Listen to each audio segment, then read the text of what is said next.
Hello students, home science की class 12 के इस नए वीडियो में आपका फिर से स्वागत है। आज हम चैप्टर 4 का फर्स्ट पार्ट करेंगे। चैप्टर 4 है हमारा सेकंड यूनिट से। सेकंड यूनिट है हमारी nutrition, food science and technology, यानी कि पोषण, खाद्य विज्ञान और तकनीक। इसमें हमारे टोटल 5 चैप्टर हैं। 5 चैप्टर में से हम आज जो कर रहे हैं वो चैप्टर है catering and food service management, यानी कि ये 4th चैप्टर है हमारे सिलेबस का। खान पान व्यवस्था और भोजन सेवा प्रबंधन। खान पान व्यवस्था यानी कि केटरिंग और भोजन प्रबंधन सेवा यानी कि फूड सर्विस मैनेजमेंट। इस चैप्टर को पढ़ने का उद्देश्य ये है बच्चों कि जो खान पान की व्यवस्थाएं हैं, यानी जो केटरिंग की जाती है, व्यवस्था की जाती है, और भोजन से जुड़ी हुई दूसरी सेवाएं हैं, उद्योग हैं, उनके बारे में हम जान सकें। दूसरा, इन क्षेत्रों में काम करने की संभावना क्या है, वहाँ पे किस किस प्रकार के जीविका के करियर बनाने के साधन अवसर उपलब्ध हैं जिनका आप भविष्य में फ़ायदा उठा सकते हैं। और एक भोजन सेवा से संबंधित पेशेवर या प्रोफेशनल बनने के लिए आपको किस तरह के ज्ञान और कौशलों को विकसित करने की आवश्यकता है वो आप समझ पाएंगे। तो सबसे पहले इस चैप्टर का परिचय। खान पान व्यवस्था और भोजन सेवा प्रबंधन यानी कि केटरिंग या फूड सर्विस मैनेजमेंट क्या है।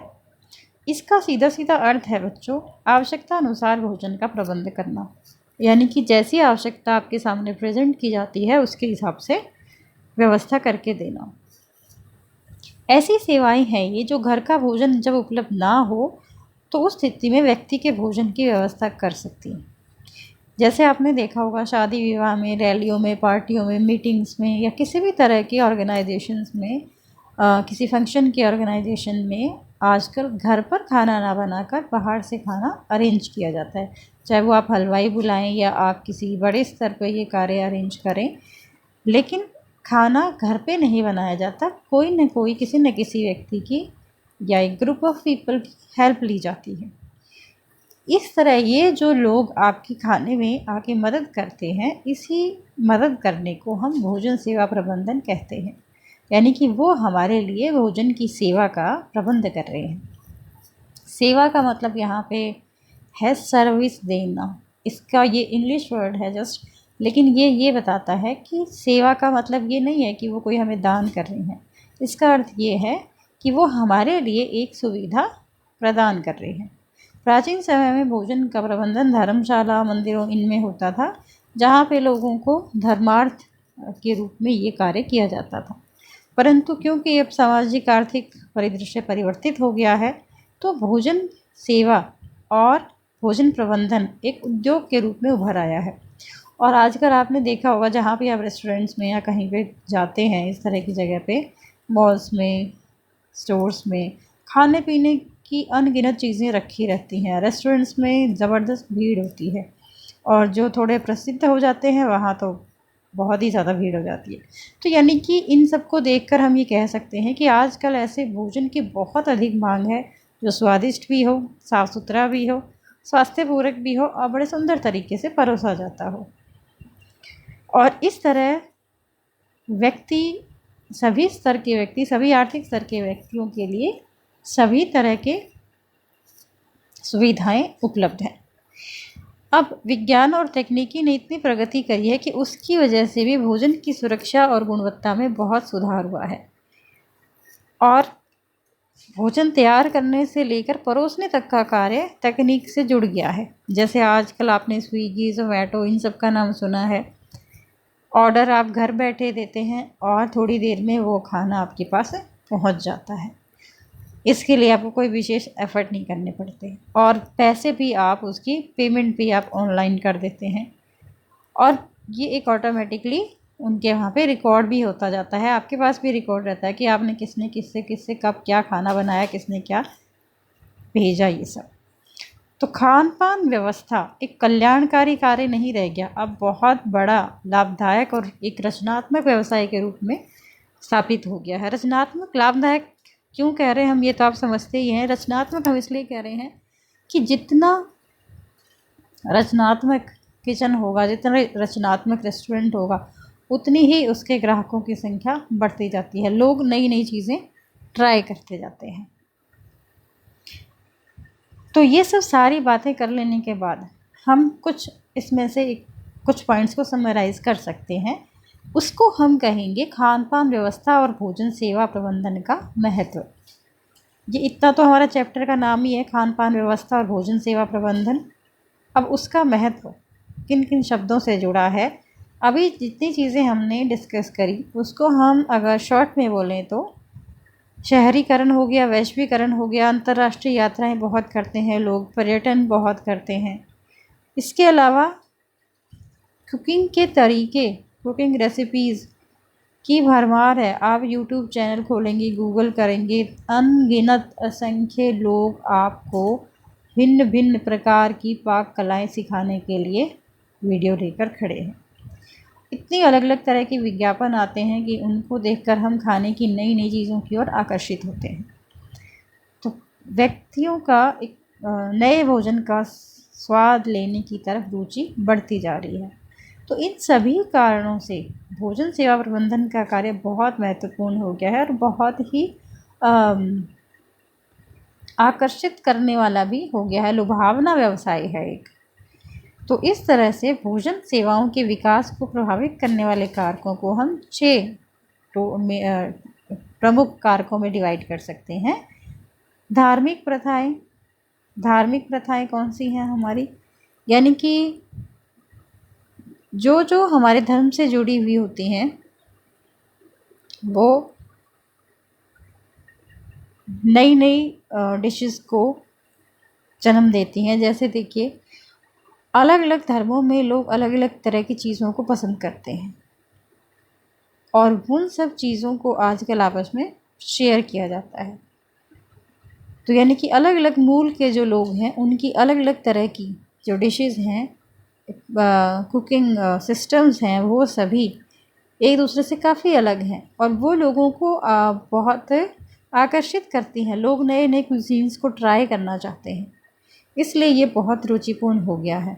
ब्रिटिश, वेल्श, आयरिश, स्कॉटिश, फ्रांसीसी, Italian, Spanish, Germany, Austrian, Russian, इतनी सारी, मेडिटेरियन, बहुत सारी तरह के कुजीन्स और बहुत सारे तरह के टेस्ट लोग ट्राई करना चाहते हैं। वैश्वीकरण। वैश्वीकरण का अर्थ ये है कि हम सब आपस में जुड़ गए हैं। पूरा विश्व अभी आपस में जुड़ा हुआ है, इंटरनेट से जुड़ा हुआ है। लोग यात्राएं बहुत करते हैं, इस वजह से लोग जहाँ जाते हैं वहाँ की कुछ चीज़ों को मजबूरीवश खाते हैं और कुछ चीज़ों को वो एक ट्राई करने के लिए खाते हैं। तो ये भी एक इसके पीछे कारण है। लोग जैसे हमारे देश में अगर कोई लोग घूमने आते हैं तो जाहिर सी बात है यहाँ का खाना उन्हें खाना ही पड़ेगा और कोई ना कोई चीज़ तो ऐसी ज़रूर होगी जो उनको याद रहेगी और वो अपने घर जाकर भी ट्राई करना चाहेंगे। प्रौद्योगिकी विकास। प्रौद्योगिकी का मतलब है नई नई जो टेक्नोलॉजी आ गई है। टेक्नोलॉजी के बारे में भी हमने जिक्र किया था कि ऑनलाइन चैनल अवेलेबल है सिखाने को आपको। आप कहीं का, किसी भी देश का, किसी भी दुनिया के कोने का खाना सीख सकते हैं और आपको उपलब्ध कराने वाले लोग भी ऑनलाइन तकनीक के सहारे आपके सामने खड़े हैं, जो आपको कोई भी समय कोई भी खाना उपलब्ध करा सकते हैं। तो इसने भी लोगों के लिए बहुत इजी बना दिया है और जो चीज़ इजीली अवेलेबल होती है उसको यूज़ भी बहुत किया जाता है। फिर है सामाजिक और आर्थिक परिवर्तन। सामाजिक रूप से हम कह सकते हैं कि लोगों की जो सोच थी वो चेंज हो गई है। पहले कोई नहीं सोचता था कि वो घर के अलावा भी उसे कोई खाना बना के देगा, लेकिन अब बाहर से खाना मंगाकर खाना बहुत आम बात है। और आर्थिक कारण इसके पीछे, लोगों के पास पैसा है, उनकी जो इनकम है वो बढ़ी है, तो जाहिर सी बात है जब इनकम बढ़ती है तो इंसान खर्च भी करता है। परंपरा और संस्कृति। परंपराएं किस प्रकार प्रभावित करती हैं। अलग अलग धर्मों में, अलग अलग क्षेत्रों में अलग अलग तरह की रीति रिवाज चलते हैं, अलग अलग तरह की संस्कृति चलती है। ये संस्कृति कहीं ये भी चाहती है कि उसकी जो विशेषता है वो बनी रहे। तो लोग अपने अपने कुज़ीन को लेकर बहुत अवेयर हो गए हैं। वो जैसे आप कहेंगे कि जो गुजराती लोग हैं वो गुजराती डिशेस को लेकर बहुत पजेसिव होंगे और वो उन्हें दुनिया को टेस्ट कराना चाहेंगे। आप किसी गुजराती फैमिली के घर जाएंगे तो वो अपनी संस्कृति, अपने रिवाज, अपनी परंपराओं को आपके सामने एग्जिबिट करेंगे। इसी तरह आप साउथ इंडिया जाएंगे तो आप साउथ इंडियन फूड को एक्सपेक्ट करते हैं।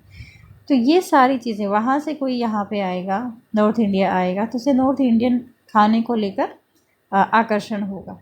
तो ये जो संस्कृति है ये आपस में एक दूसरे से हिस्सेदारी करती है। तो इस तरह से भी भोजन की सेवाएं बढ़ती हैं।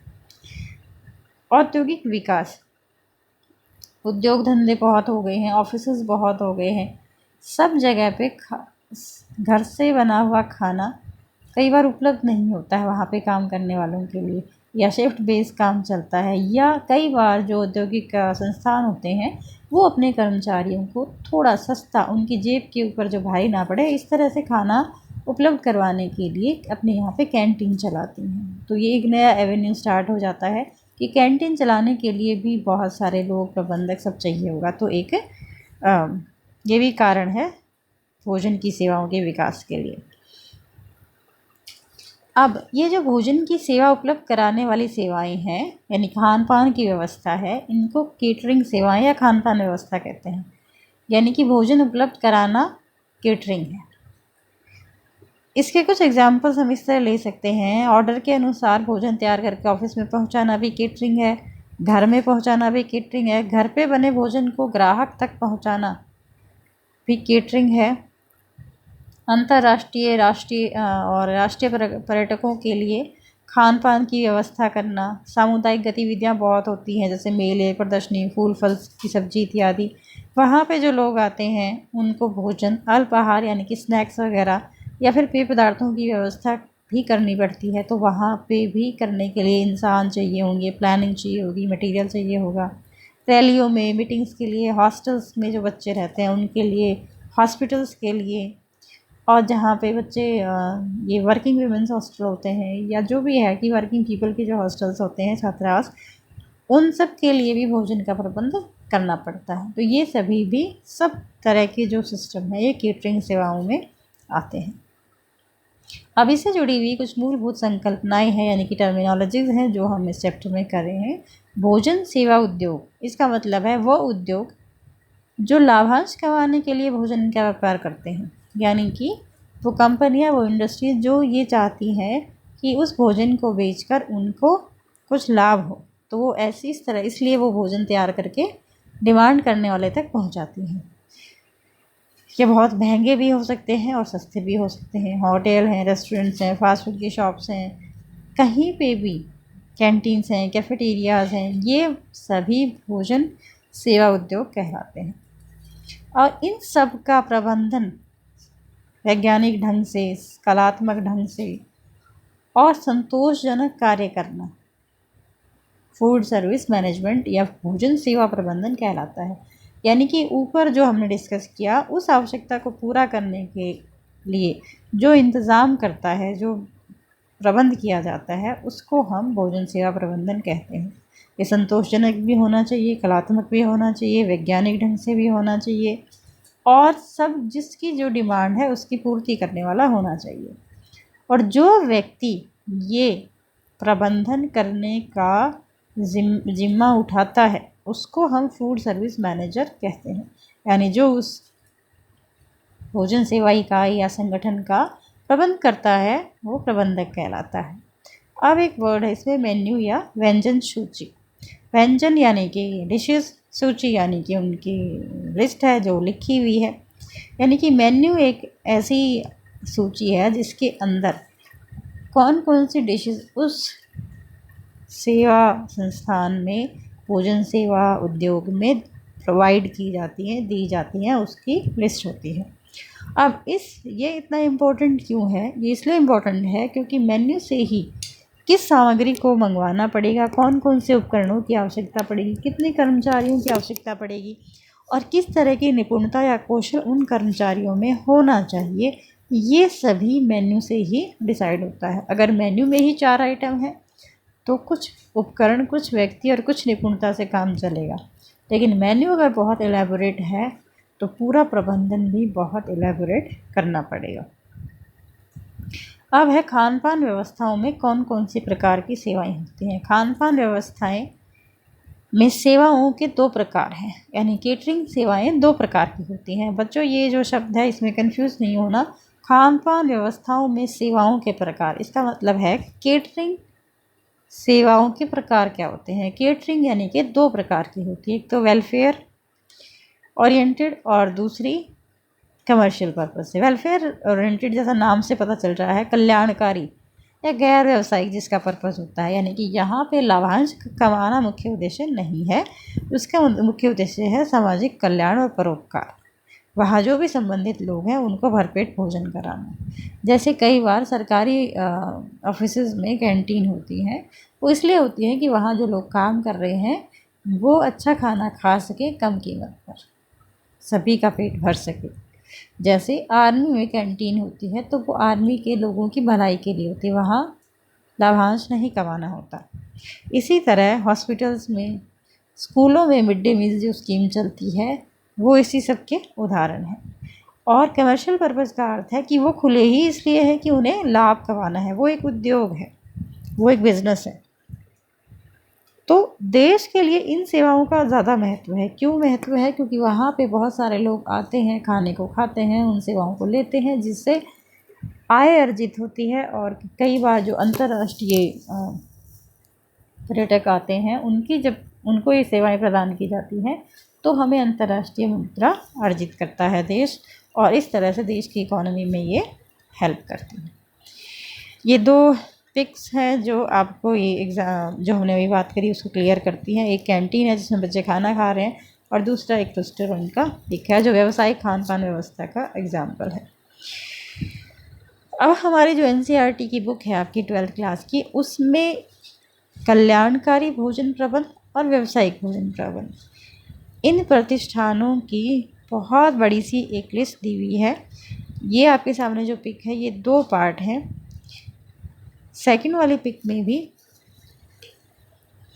पहली वाली है कल्याणकारी भोजन प्रबंध। इसमें विद्यालयों में मध्याह्न भोजन यानी कि मिड डे मील, विद्यालयी भोजन सेवाएं, औद्योगिक कैंटीन जो फैक्ट्रीज़ वगैरह में होती है, विद्यालय महाविद्यालय छात्रावास और कार्यशील महिलाओं के छात्रावास, ये सभी इसमें आते हैं। नेक्स्ट पेज पे है विशिष्ट आवश्यकता वाले जो बच्चे होते हैं या हॉस्पिटल्स होते हैं, उन सब के वृद्धाश्रम, आवास, नर्सिंग होम, अनाथालय, जेल, धर्मशालाएँ, ये सभी कल्याणकारी भोजन प्रबंध के एग्जाम्पल्स में आते हैं। इसी तरह लंगर, मंदिरों में भक्तों को दिया जाने वाला प्रसाद, धार्मिक आदेशों में जो कार्यक्रम होते हैं उनमें खाना होता है, शिशु सदन में यानी कि बच्चों के क्रैच में, और सरकार नगम निगम के पूरक भोजन जैसे कि मिड डे मील और ICDS के प्रोग्राम्स, ये सभी कल्याणकारी भोजन प्रबंध में आते हैं।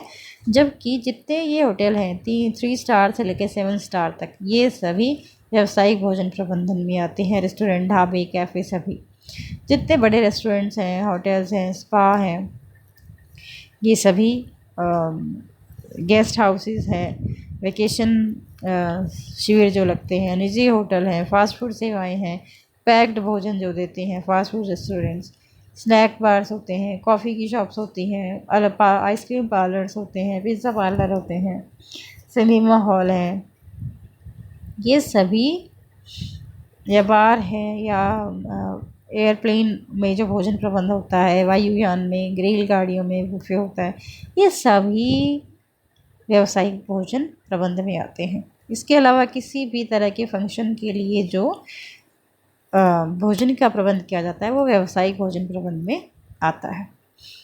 अब है इनमें भिन्नता जो पाई जाती है, जो हमने पढ़ा, इसमें खान पान की व्यवस्था में जो भिन्नता है उसके क्या कारण है और क्या क्या भिन्नता मुख्य रूप से पाई जाती है। पहली चीज़, जो internationally famous 7 star 5 star hotels हैं, वहाँ पे उनकी सेवाओं में कोई कमी नहीं होती। भोजन भी उत्कृष्ट कोटि का होता है, सेवा भी, और वहाँ की जो एम्बियंस है वो भी, यानी कि परिवेश है, वातावरण है, वो भी बहुत अच्छा होता है। इसलिए ये इन सभी चीज़ों के एवज़ में बहुत महंगी कीमतों पर खाना उपलब्ध कराते हैं। अब उससे थोड़ा सा नीचे वाले स्तर पे 3 स्टार्स जहाँ रेस्टोरेंट्स वगैरह जो होते हैं, अच्छे होटल्स होते हैं, वहाँ पे भी परिवेश यानी कि वातावरण बहुत अच्छा होता है, भोजन भी अच्छा होता है, सेवाएं भी अच्छी होती हैं, लेकिन ये 7 5 स्टार से थोड़ा कम रेट में मिल जाते हैं। फिर है छोटे रेस्टोरेंट्स जहाँ पे बहुत ज़्यादा ध्यान नहीं दिया जाता कि आसपास एम्बियंस कैसी है, परिवेश कैसी है, साज सजावट पे बहुत ध्यान नहीं दिया जाता, बट खाना ठीक होता है, व्यंजन भी बहुत ज़्यादा नहीं होते, परंतु खाना थोड़ा सस्ता होता है ताकि सभी लोग उसे अफोर्ड कर सकें। तो ये 3 प्रकार की भिन्नताएं होती हैं खान पान व्यवस्था में, और इनके कारण भी यही है कि व्यक्ति अलग अलग प्रकार की आर्थिक स्तर के व्यक्ति अलग अलग स्तर से ही खाना अफोर्ड कर सकते हैं खरीदना, या उनकी वो अपनी आर्थिक स्थिति के हिसाब से खरीद सकते हैं। तो उसको ध्यान में रखते हुए ये अंतर है। अब है आज के अभ्यास के प्रश्न। इतना सारा जो हमने पढ़ा है उसी के ऊपर आधारित ये क्वेश्चन है। खान पान व्यवस्था और भोजन सेवा प्रबंधन से क्या अभिप्राय है, यानी कि केटरिंग और फूड सर्विस मैनेजमेंट से आप अब तक क्या समझे हो, इसका क्या महत्व है आज के कार्यक्रम में, ये आपको बताना है। केटरिंग सेवाओं का अर्थ उदाहरण द्वारा स्पष्ट करें। या तीसरी चौथी स्लाइड में हमने ये पढ़ा है केटरिंग सेवाएं किसे कहते हैं और उसके क्या क्या एग्जाम्पल्स हैं, और वो एनसीईआरटी के जो 2 पेजेस हैं वो भी इसको बताते हैं। खान पान व्यवस्थाओं में सेवाओं के प्रकार और उनके प्रमुख उद्देश्यों का वर्णन करें। सेवाएं 2 प्रकार की हमने अभी पढ़ी हैं, कल्याणकारी और व्यावसायिक उद्देश्य से जो व्यवस्था की जाती है। ये 2 प्रकार हैं और इनके उद्देश्य क्या है, एक तरफ लाभ कमाना है और दूसरी तरफ कल्याणकारी है। तो ये सब आप इसको थोड़ा और डिटेल में देना है। उसके बाद खान पान संबंधी सेवाओं में क्या भिन्नता पाई जाती है, उसके क्या कारण है, ये हमने अभी पिछली स्लाइड में किया है, ये करेंगे। और कुछ फूड टर्मिनोलॉजीज़ हैं, food service industry, food service management, food service manager and menu, इनका आपको यहाँ पे अर्थ लिखना है। इतना ही है आज का ये चैप्टर।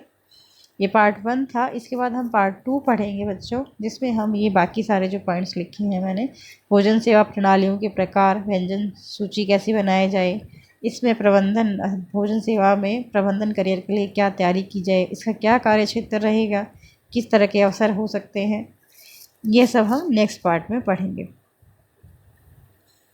तो अगर आपको वीडियो पसंद आया तो लाइक, शेयर और सब्सक्राइब ज़रूर करें। घर पर रहें, सुरक्षित रहें, अपना ख्याल रखें और पढ़ते रहें। Thank you.